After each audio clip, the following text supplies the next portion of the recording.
I heard what Vicky said, but I didn't think she meant it. All kids say things like that sometimes. I've said to myself, I thought I'd die than take that stupid history test. Or, if I have to babysit my stupid brother for free one more time, I'm going to kill myself. But even though I sometimes say things like that, I don't really mean them. Not literally.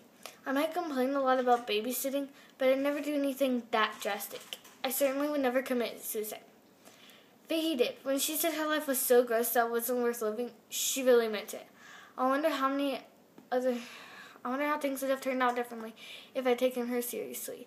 I wonder how many other people heard her say her life wasn't worth living and assumed, like I did, that she was only exaggerating.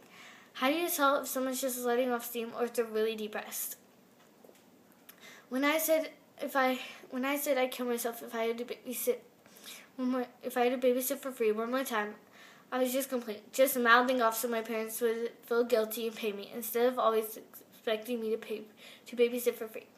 But when Vicky told me her life was so gross she was going to kill herself, she was telling it straight. I'd give anything in the world if I could go back and have that conversation with her again. Why didn't I ask her what about her life was so gross? Maybe she had a problem. Maybe she had a problem that I could have helped with if I had known what it was. Why didn't I tell her that I liked her a lot and wanted to be her friend? Why didn't I at least make sure she was kidding or not? If I had known she wasn't, I could have told my mom or a teacher or some other person who could have helped us, who could have been able to help. Instead, when Vicky told me that she was going to kill herself, I didn't believe her. She really meant it. Rather than recognizing her cry for help and reaching out to her, I said, Yeah, I know what you mean. My life was too. So man, sir, fat lot of help I was. They found Vicky's body the next morning. When our principal announced her death, I got sick to my stomach and had to go home.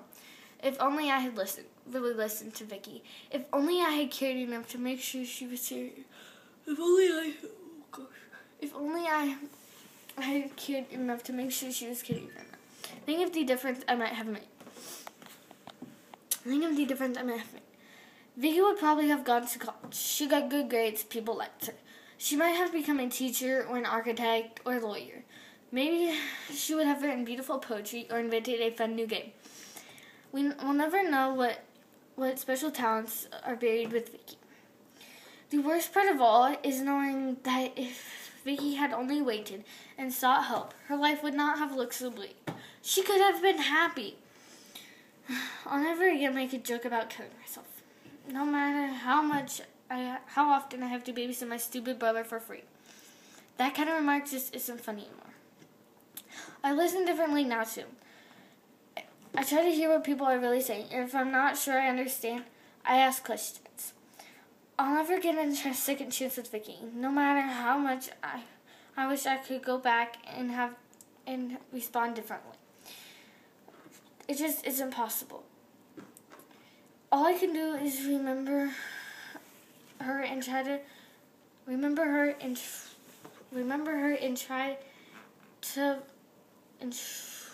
see that any other Vicky in the world that gets help when she needs it.